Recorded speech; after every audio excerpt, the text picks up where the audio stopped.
है कि हमारे देश के छात्रों और नौजवानों को कुछ लोग अपने राजनीतिक स्वार्थों की पूर्ति के लिए एक राजनीतिक औजार के रूप में इस्तेमाल करने का प्रयास कर रहे हैं। प्रधानमंत्री के आवास के पास ये धरना, अगर कोई ऐसी घटना घट जाती, कोई वहां से कुछ अग्निय चीज छोड़ता, तो क्या राहुल गांधी के ऊपर, तो मैं कहता हूं कि जिस तरह की घटना घटी है उसमें उन पर देशद्रोह का मुकदमा चलना चाहिए।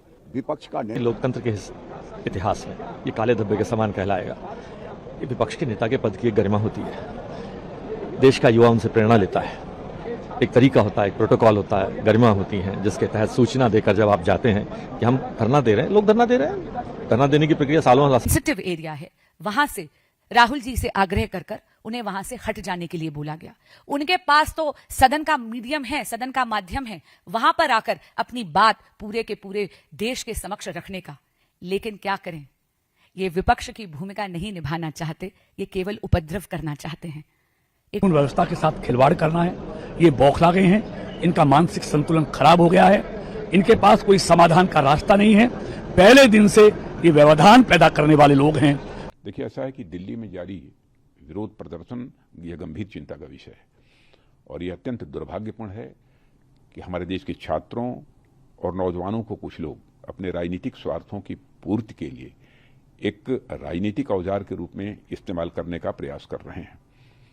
प्रधानमंत्री मोदी जी के नेतृत्व में हमारी सरकार विद्यार्थियों और नौजवानों की आकांक्षाओं को पूरा करने और उनके कल्याण के प्रति पूरी तरह से प्रतिबद्ध है और हमारे छात्रों की हर चिंता को सुनना और उसका समाधान करना ये हम सब की जिम्मेदारी है। मुझे पूर्ण विश्वास है कि भारत के जागरूक, परिपक्व और हमारे विवेकशील नौजवान ऐसे भ्रामक प्रयासों को भली भांति समझते हैं और वे प्रगति, विकास तथा राष्ट्र निर्माण के ही वो मार्ग को चुनेंगे। मैं पूरी तरह से आश्वस्त हूँ। हम इस बात के लिए भी पूरी तरह से प्रतिबद्ध हैं कि किसी भी व्यक्ति, विशेषकर हमारे छात्रों और नौजवानों के साथ किसी भी प्रकार का अन्याय न हो और विपक्ष के कुछ नेताओं द्वारा मैन्युफैक्चर्ड एक सेंस ऑफ एंगर, आक्रोश लोगों के अंदर केवल जनता, विशेषकर बच्चों के नौजवानों को भ्रमित करने और गुमराह करने का मैं मानता हूं कि यह असफल प्रयास है। युवाओं की भावनाओं और उनकी चिंताओं के प्रति हम पूरी तरह से संवेदनशील हैं और यह संसद का सत्र इस समय चल रहा है। सरकार ने हर मुद्दे पर सार्थक बहस करने की भी बात की है और कई बार अपनी बात को दोहराया भी है, मगर विपक्ष संसद में नहीं बल्कि सड़क पर मुद्दों का समाधान करने का मैं मानता हूं अनुचित प्रयास कर रहा है और लोकतंत्र के मुद्दों पर चर्चा करने की जगह संसद भवन है, जहां विपक्ष अपनी बात कहने के लिए पूरी तरह से स्वतंत्र है। इसलिए यदि विपक्ष गंभीर है तो मौजूदा मानसून सत्र को सुचारू रूप से चलाने में व्यवधान न उत्पन्न करे और संसद में जिन भी मुद्दों पर वह चर्चा करना चाहता है वो मुद्दों पर चर्चा करे और सदन का और सरकार का ध्यान आकर्षित करे।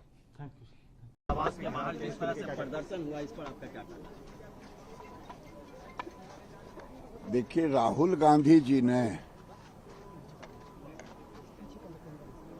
संवैधानिक पद पे रह के संविधान की गरिमा को तार तार किया है।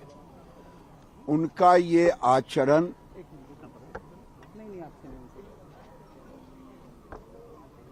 बहुत ही खतरनाक मंशा से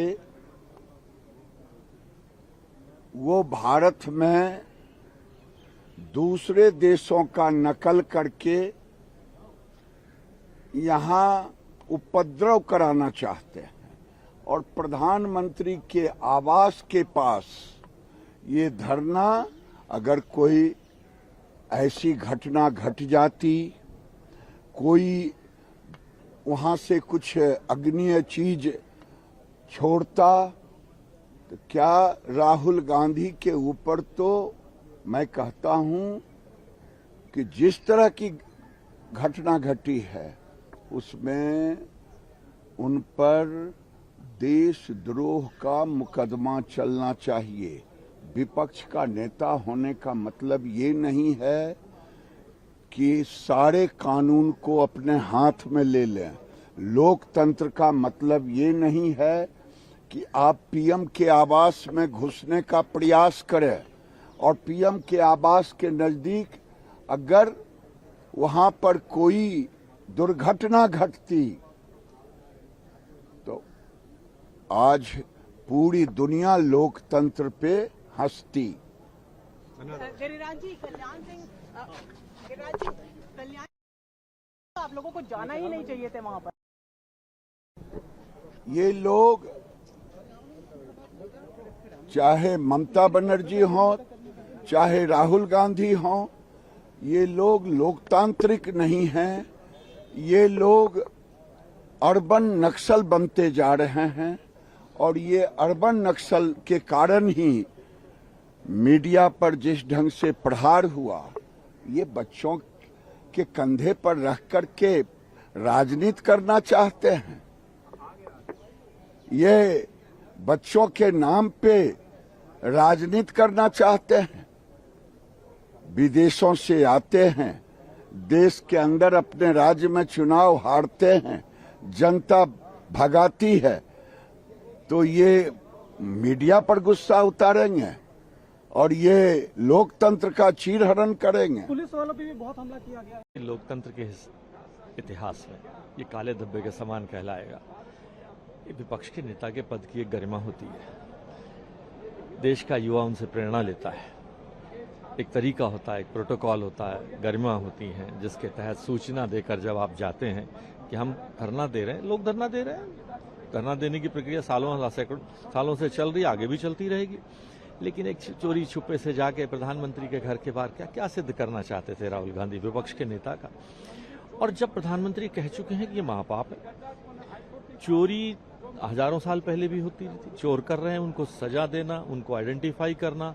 क्या सरकार, हमारे प्रधानमंत्री या हमारे शिक्षा मंत्री जी ने क्या उनको कोई प्रोटेक्शन दिया? क्या उन्हें एक्सपोज करने में कोई समय लगाया? एसआईटी बनाकर और फिर उसके बाद 20 दिन के अंदर ही, महीने भर के अंदर ही दोबारा से नीट की परीक्षा कर उसका परिणाम घोषित कर देना। क्या क्या कहना चाहते हैं? ये ऊपर से विचार ही धार रहे हैं कि बांग्लादेश और नेपाल की स्थिति, भारत भारत है। सर, एक खबर ये भी आ रही है कि बीजेपी पूरे अक्रॉस कंट्री प्रोटेस्ट करेगी कांग्रेस ऑफिस के बाहर, जिस तरीके का कल अनरूली बिहेवियर किया गया। देखिए, हम निंदा करते हैं उसकी। जो भी पार्टी का इसके अंदर योजना आदेश होगा, वो सब लोग मिलकर देश के प्रधानमंत्री जी के साथ खड़े हैं, इसमें कोई दो राय नहीं। बहुत अलोकतांत्रिक है। प्रधानमंत्री की जो सबसे महत्वपूर्ण सुरक्षा का स्थान है, उस पर पैदल चलकर उस पर धरना देना, मैं समझता हूँ ये लोकतांत्रिक तरीका नहीं है। ये कानून व्यवस्था के साथ खिलवाड़ करना है। ये बौखला गए हैं, इनका मानसिक संतुलन खराब हो गया है। इनके पास कोई समाधान का रास्ता नहीं है। पहले दिन से ये व्यवधान पैदा करने वाले लोग हैं। मोदी जी हर चीज का समाधान सोचते हैं और विपक्ष आज व्यवधान के अलावा कुछ नहीं सोचता। किसी भी को गुमराह करना बहुत आसान है, लेकिन रास्ता दिखाना बहुत कठिन है। विपक्ष भोले भाले विद्यार्थियों को गुमराह करने में लगा है और मोदी जी उसका रास्ता निकालने में लगे हुए हैं। शिक्षा मंत्री के इस्तीफे की लगातार मांग चल रही है। देखिए, ये तो एक जिद है। शिक्षा मंत्री जी का क्या है, उन्होंने हर कोशिश की। जो गड़बड़ी करने वाले हैं उनको गिरफ्तार कराया, उसकी पुल प्रूफ व्यवस्था बना रहे हैं और तुरंत बच्चों का भविष्य खराब ना हो, तुरंत एग्जाम कराए, जल्दी से उनका रिजल्ट दिया, सबके एडमिशन हो गए। आज देखिए, कोई भी नीट के विद्यार्थी क्या इस आंदोलन में भाग ले रहे हैं? लेकिन सिर्फ ये विपक्ष का किया हुआ ड्रामा है, क्योंकि लोकतांत्रिक ढंग से इनको सत्ता मिलने वाली नहीं है। इसलिए ये हिंदुस्तान को लंका और नेपाल बनाना चाहते हैं, जो कभी नहीं होगा। ये दुनिया का सबसे बड़ा लोकतंत्र है। यहाँ कुछ भी हासिल होगा वो लोकतांत्रिक व्यवस्था से होगा। अराजकता का माहौल पैदा कर इनको मुंह की खानी पड़ेगी। सर, एक खबर सेंसिटिव एरिया है, वहां से राहुल जी से आग्रह कर उन्हें वहां से हट जाने के लिए बोला गया। उनके पास तो सदन का मीडियम है, सदन का माध्यम है, वहां पर आकर अपनी बात पूरे के पूरे देश के समक्ष रखने का। लेकिन क्या करें, ये विपक्ष की भूमिका नहीं निभाना चाहते, ये केवल उपद्रव करना चाहते हैं। एक और हैरान कर देने वाली बात, कल आप देख रहे कि विपक्ष ही संगठित नहीं है। एक क्रेडिट की गेम, श्रेय लेने की एक ब्लेम गेम शुरू हो गई विपक्षी दलों में, मेरा आंदोलन वर्सेस तेरा आंदोलन। ये बात मुझे लगता है इसी बात का को परिलक्षित करता है कि कहीं ना कहीं ये आंदोलन और ये मूवमेंट स्टूडेंट्स के हितों की बात नहीं कर रहा, ये तो केवल राजनीतिक अवसरवाद यानी पॉलिटिकल अपॉर्चुनिज्म का एग्जाम्पल है। मैं आप सभी के माध्यम से इस देश के बच्चों को, स्टूडेंट कम्युनिटी को ये कहना चाहूंगी, आप बहुत समझदार हैं, सत्य आपसे छुपा नहीं रहेगा। मैं आपके माध्यम से इस देश के बच्चों को, स्टूडेंट्स को कहना चाहूंगी और आह्वान करना चाहूंगी, मेरे देश का युवा अराजकता का औजार नहीं है, मेरे देश का युवा भारत का राष्ट्र निर्माता है। धन्यवाद। कोई भी प्रकार की यदि